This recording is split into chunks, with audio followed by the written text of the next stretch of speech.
بسم الله الرحمن الرحيم الحمد لله رب العالمين الصلاة والسلام على رسول الله صلى الله عليه وسلم دعوة توتا تي في نور الهدى إن شاء الله تعالى نعمة ربي سبحانه وتعالى نورته وليه إيجا نعمة إسلاماتي نعمة قد ربي سبحانه وتعالى نورته وليه خيسا تي في لين سجنتالي إسلاما برنوت إسلاما علماء الدادة مننا ميو سينون سببا تي في نور الهدى تنجل كبير قسمة تي في لي إسلاما خنجرا تي في إسلاما تي في هاملتان قسمة تي في لي هدو جرا يجو تي في لين كونغا يروني في سجنتالي ببريدو سن mana keenyatti nuungaan bakka adda addaatti nuungaan ifaajii hedduudhaan qophiin tokko dalagamee nu bira ga'a akkuma beekamu jechuudha. Kanaaf TV'n kun deeggaramuu qaba jechuudha. Wanni qophiin tokko dalagamuudhaaf waa hedduu waan barbaachisu namoonni beekaa qophiin tokko dalagamtee honna jechuudha.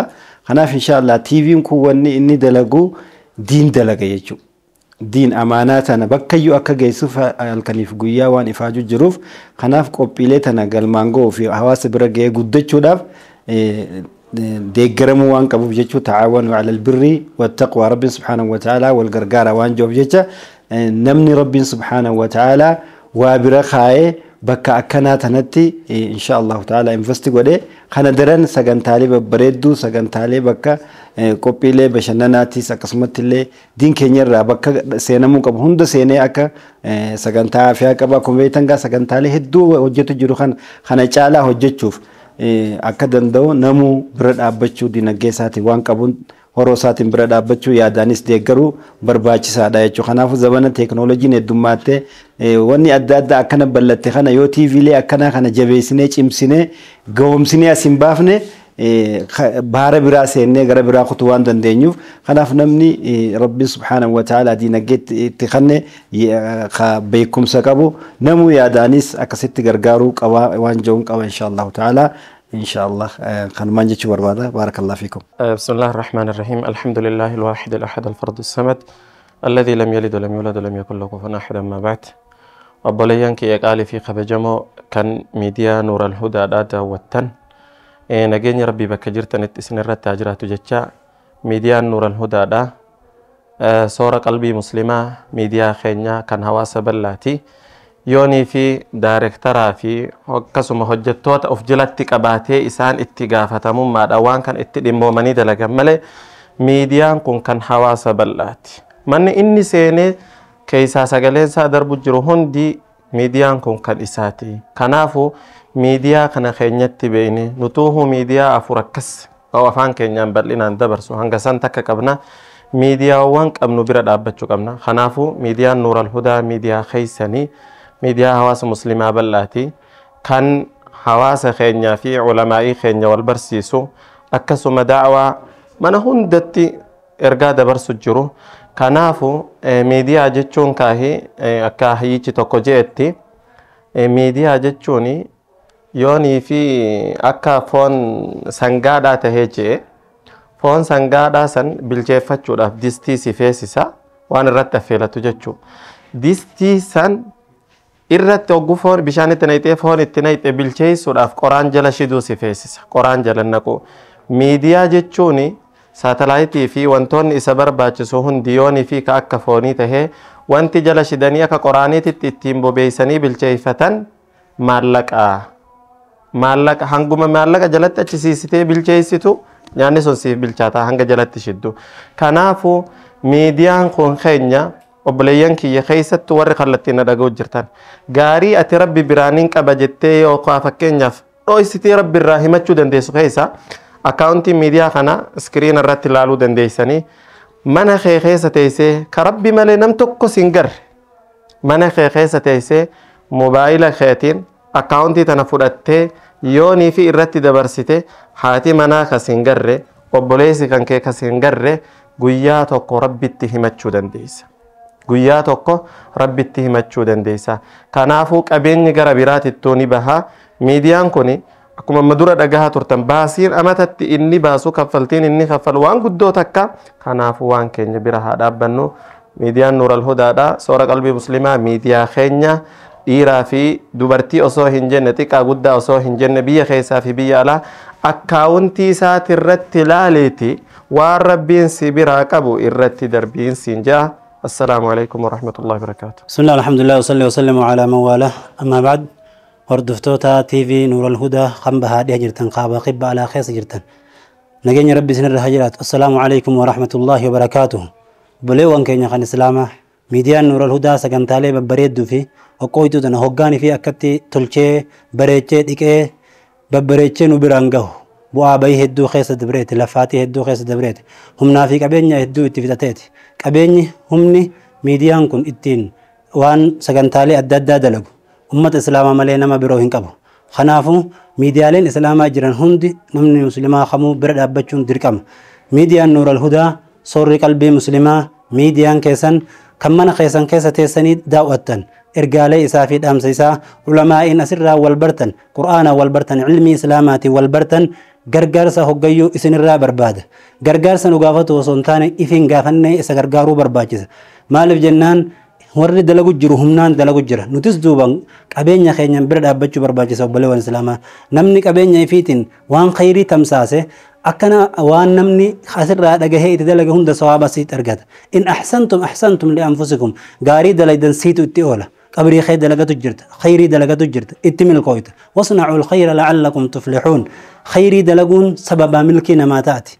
Khayrii dalaguun sababa guddina namaa taati.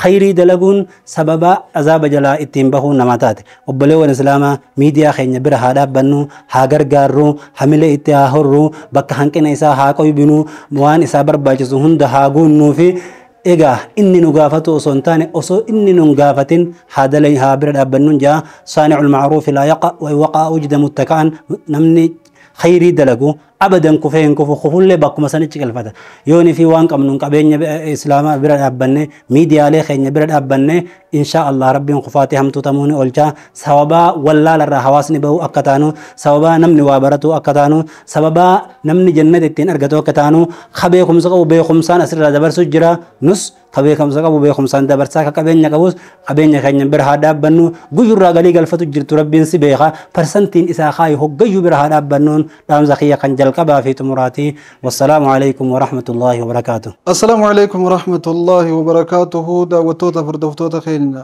haala jirtan kabiyya jirtan xiqqaa ka guddaa ka dhiiraa ka dubartii gamtaa dhuunfaan hundi keessanuu roga jirtaniin akkuma kanaan dura miidiyaalee TV Nuural Hudaa yukaahu miidiyaalee kana malee jirus xiisha keessaniin gad dhaabdanii turtan ammallee miidiyaa Nuural Hudaa cinaa akka nu dhaabbattan kabajaaf jaalallaan isin gaafanna. Nuural Hudaa jechuun miidiyaa gaafa uummanni keenya miidiyaa hin qabne uummata keenyaaf miidiyaa ta'e, miidiyaa gaafa uummanni keenya sagalee hin qabne uummata muslimaatiif sagalee ta'e, miidiyaa gaafa hawaasni keenya ijaa fi gurra hin qabne hawaasa keenyaaf ijaa gurra ta'ee ture.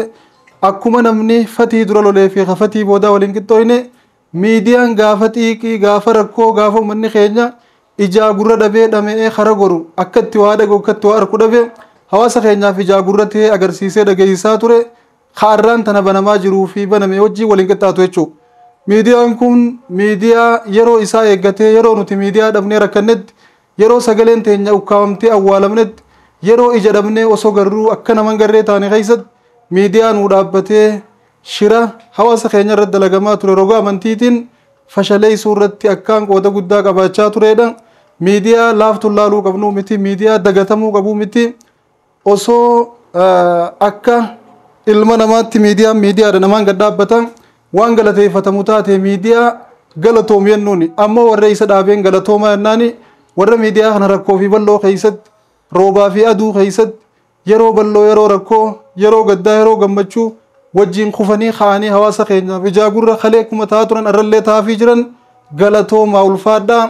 Ammallee uummanni muslimaa isin duuba jiraa duubatti hin jiinaa rakkoo haala yerootiin yeroo takka takka isin mudattuu fi kana tanullee laallee irraa gaddaa aadaa jirru ni agarra waan isin keessa jirtan tanaaf akkan jilbiiffanne asumaan isin dhaammannan hawaasni keenya immoo miidiyaa kamtu kiyya kamtu na fayyadaa ture kamtu kiyya kamtu maal kiyya waan jiru adda baafattanii miidiyaa keenya jettanii itti amantan miidiyaa gaafa rakkoodhaa sagalee isinii tahaa gurra isinii tahaa ija isinii tahaa ture akkuma kalee isaa irrallee cinaa akka dhaabbattaniin jabeessee cimsee isin dhaammadha. Hawaasni keenya bal'aan dhuunfaa fi gamtaan waan miidiyaa kanarratti dalagame harkaa turtan miidiyaa duroomee eega duroomee hiyyoome namni dhamee kara goru wallaalu namni dhamee dalagata wallaalu yoo jiraate nama duroomee hiyyoome. Namni duroomee hiyyoome waan xiqqoo guddisuun itti ulfaata eega guddoo harkee booda xiqqoo tana guddisuun gaara dhiibuu irra isatti ulfaatti miidiyaan kun miidiyaa ol ka'ee eega ol ka'ee booda akka malee ta'ee gad deebi'e hamilumaan dalaganii bakka tana ga'an malee miidiyaa gana qilleensarra ni deebi'e jee namni yaaduu ture miti warri hin deebi'u jee irra murteessee okkan itti deebi'e ajaa'ibaa jiran jechuu barbaadeeti kanaaf miidiyaa kana obboleeyyan keenya wareegama kafalanii wajjiin kufanii wajjiin kaanii waan hawaasa keenyaaf kaleessa ittiin sagalee ta'aa turre arraas numa taanaaf cufamuu hin qabu jennii hawaasa keenya isinitti as deebi'anii jiran isinillee bira dhaabbattanii akka ceesiftan bira dhaabbattanii kana caalaa akka inni hawaasaaf ijaa gurra ta'u akka gootan jabeesseen cimsee isinit dhaammadha lukkuurraa hanga lubbuutti waan qabnuun cinaa dhaabbachuu qabna miidiyaaleen biyya tana keessa jiran kaan mootummaan deeggaramaniiti fuuldura ce'aa jiran kaan abbootii qabeenyaatiin duufamanii dura deemaa jiran kuyyoo kiisha keessan taate malee eega rabbiiti waan takka illee hin qabu kanaaf xiqqoo guddoo qabdan miidiyaa kanaaf gumaachitanii akka fuuldura ceesiftaniin jabeessee cimsee isinit dhaammadha namni miidiyaa halkanii guyyaa muuziqaa ittiin dabarsu waan munkaraataa ittiin dabarsu dhuunfatti abbootiin qabeenyaa hundeessanii oofaa jiran isin karabbiif hadiisaa quraana dabarsu waan gaarii hawaasa barsiisu waan gaarii hawaasaaf dabarsu yoo cinaa dhaabbattan maaltu isin irraa irratti yoo hadiisni tokko sababaa keessanii mana nama hundaa seene akkuma waan isin neeytaniiti ayanni quraanaa mana namaa seennaan sababaa keessanii akka waan isin neeytaniiti ifi as baatanii daawaa godhuu baattanillee isa daawaa godhuuf sagalee isaa hawaasaan geessa waan ta'eef akkuma waan ifii gootaniiti namni tokko sababaa sanii yoo qajeele isinitti mindeeffama jabaadhaa bira dhaabbadhaan isiniin jaa والسلام عليكم ورحمة الله وبركاته. السلام عليكم ورحمة الله وبركاته. أبليانكي يا أمة إسلامة كان ألاف قيس جرتن كان واق أبدن كيو واق أبدن اللي هذا بريداك أبدن نمو وان جرون وان دندنيون تيفين والهدى هذا برارو تيفين والهدى دا هاسوا إساكي سجبوني وانا ددا هاسون نمفيسيس قالوا يو واحد تدبلي تيفين والهدى أمة بلقاب سورة قلبي مسلمات تي في أمة كينيا حقوقي كيسا باس دكان رورو تنقو أفان كينيا دكان أمانتي تينيا تي في دورة وفي دكان ساكي خراباني وان تهف تي في كنا بيرا هاد أبنو هابرارون إسنينجا دبين يو واقباني قبينيا كينيان يو قبينيا قباچو باني دعا إيدان تي في نور الهدى بيرا هاد أبنو warra TV kana itti cinqamee akka waan qabeenya isaaniitti halkanii guyyaa itti rorrefamee rakkatee rakkoo san keessa baasee akka inni xiqqollee taatu mumul'atu godhe kana maqaa rabbiitiin isaan galatoonfachuun barbaada rabbileen isaan galatoonfatu TV Nurul Hudaa bira haa dhaabbannu. Assalaamu alaykum wa rahmatullahi wa barakaatuh. Assalaamu alaykum wa rahmatullahi wa barakaatuh. Akkam jirtan daawwattoota keenya kabajamoo daawwattoota TV Nurul Hudaadha. Miidiyaan hawaasa tokkoof jira du'aa godha, du'aa jira godha, laafaa jabaa godha, jabaa laafaa godha, bilchaattuu dheedhii godhe dheedhii bilchaattuu godha. Walumaa galatti miidiyaan hawaasa tokkoof bakka guddoo qaba. Hawaasni miidiyaan qabne hawaasa jiraataa ta'uu hin danda'u. Hawaasa walquba qabu ta'uu hin danda'u. Hawaasa ibsu ta'uu hin danda'u. Miidiyaa bareedaa qabaachuun, miidiyaa humna qabu qabaachuun hanguma if dura si ooftu takka miidiyaa dhabuun hagasuma takka if booda si hambifti. Miidiyaa kallattii irraa dabe qabaachuulleen hangasuma hararraa si dabsiti jechuudha. Miidiyaa akka maleedhaa hawaasa fi tartiiba godhuun beekne qabaachuun hangasuma tartiiba irraa si baafti. Walumaa galatti miidiyaan Nurul Hudaadha. Miidiyaa hawaasa OE Oromoo Islaamaa warra afaan kana dubbatu biratti haqa irraa qabu. Gaafa rakkoodhaa rakkoo isaanii keessatti bira dhaabbate, munshidoota isaanii bira dhaabbate, sheekotii isaanii bira dhaabbate, dhaamsa hawaasaa waliin gahee warri Baalee Arsii ka dhaga'u godhee, warri Jimmaa Harargee ka dhaga'u godhee, warri Wallaggaa Shawaa ka dhaga'u godhee, sagaleen takka taatee laga mixeetirraa hanga Booranaa xarafa Suudaan hanga aanaa Tantalleetti akka hawaasni Oromoodhaa wal dhagahuu, hawaasni Islaamaa akka wal dhagahu godhee miidiyaan kun namoonni isa keessa jiru namoota dandeettii waa hojjechuudhaa qaban, namoota waa qindeessuu dandeettii qabanii namoonni kun miidiyaan kun sababoota adda addaatiin gitintiree jiraachuutu ammaan tana mul'ata. Amma immoo masmara isaa ka dursan miidiyaalee nuti qabnu keessaa miidiyaa sagantaalee babbareedduu fi hawaasni jaalatu waa hedduu keessatti viidiyoo edit godhanii bareechuu keessatti sagantaa babbareedduu namoota dandeettii qabuun dhiyeessuu keessatti Prograama hawaasni jaalatu hawaasaaf dhiyeessanii waa hedduu qindeessuu keessatti namoota dandeettii qabuutu keessa jira. Dandeettiin tun ammoo deeggarsaayyoon maallaqaayyoon deeggaramin hawaasa kana tajaajiluu hin dandeessu waan ta'eef hawaasni keenya miidiyaa kana bira dhaabbachuu qabaa dhaamsa joon isinii dabarsuu barbaada. Galatooma. Assalaamu alaykum wa rahmatullahi wa barakaatuh. Obboleeyyan kiyya qaqqaalii fi gaggaarii duddu addunyaa kanarra jirtan kan muslimaa hundi keessanuu salaamtan tiyya qilleensarraan isinaa geessu isiniin jecha kan waliin argamnu TV Nuural Hudaati. Akkuma beekamu TV'n Nuural Hudaadha. Hojiin isaa guddoo akka taate hawaasni keenya kan muslimaa hundinuu ni beeytan. Saniif obboleeyyan kiyya TV'n Nuural Hudaadha. TV ergaa Qur'aana fi hadiisaa mana manattiin namaan gahaa jiru. Saniif hordofuudhaan taatee gargaarsan taatee biyya keessa fi biyya alaatiin TV Nuural Hudaa bira haa dhaabbannu isiniin jaa. Assalaamu alaykum wa rahmatullahi wa barakatuh. Assalaamu alaykum wa rahmatullahi wa barakatuh. Jirra jirtu kabajamtoota hordoftoota TV keenya TV Nuural Hudaa. Egaa nageenyi keenyaa fi salaamtaan keenya bakka jirutti isinaa dhaqqabu isiniin jecha TV'n keenya gaa TV'n Nuural Hudaa kan hawaasa isaa fuula addunyaa marara jiru tajaajiluun beekamu lagaa fi gaara qaxxaamuruudhaan akkasuma baadiyyaa fi magaalaa rakkoo uummata isaa diffaayin godhuudhaan addunyaatti kan rakkoo piroobileemii adda addaa ekstaaleenjii rakkoo hangana hin jaamne keessa qaxxaamuruudhaan rakkoo hunda obsuudhaan gartee fuula addunyaa mararatti rakkoo ummata hawaasa bal'aa hawaasa muslimaa addunyaatti mul'isaa jira. Marree TV keenya TV Nuural Hudaa cinaa haa dhaabbannu TV keenya haa deeggarru. Egaa TV'n keenya TV'n Nuural Hudaa waan histiriilee hangana hin jaamne tan hojjetuun sagalee ummata isaa hawaasa bal'aadhaan ta'uudhaan gartee sagalee hangana hin jaamne ummataaf ta'aa jira. Ammallee ta'uudhaan gama fuulduraatti illee ta'aa jira. Egaa isinis TV keenya haa gargaarru cinaa haa dhaabbannu wal malee maal qabna akkuma jenasanii TV keenya TV Nuural Hudaa cinaa dhaabbannu isiniin jenna. Akka TV keenya deeggartan cinaa haa dhaabbannu. Assalaamu alaykum wa rahmatullahi ta'ala wa barakaatu. Alhamdulillahi rabbil alamin. Obboleeyyan kiyya namni gartee egaa miidiyaa kanarratti foddaa Nuural Hudaatiin nu laaltan TV'n kun akka biyyattiitti TV sadarkaa tokkoffaa qabatee halkanii guyyaa qabsoo isaa itti fufuu jiru. Ulamaa adda addaa warra fatwaatis ta'e biyyaa fi biyya alaa keessa warra jiran hurjii dachee hunda qabee mana keessan teessaniit namu ulamaa qaqqaalii daawwachaa jirtan. Nuural Hudaan afaan biyyattiitiin Amaariffaas ta'e Soomaaliffaas ta'e Oromiffaas ta'e hundaan Ingiliffaadhaan illee ergaa isaa akka gaariitti dabarsaa jira. Namu mana taa'ee ilmii waan fedhe barachuu danda'a jechuudha.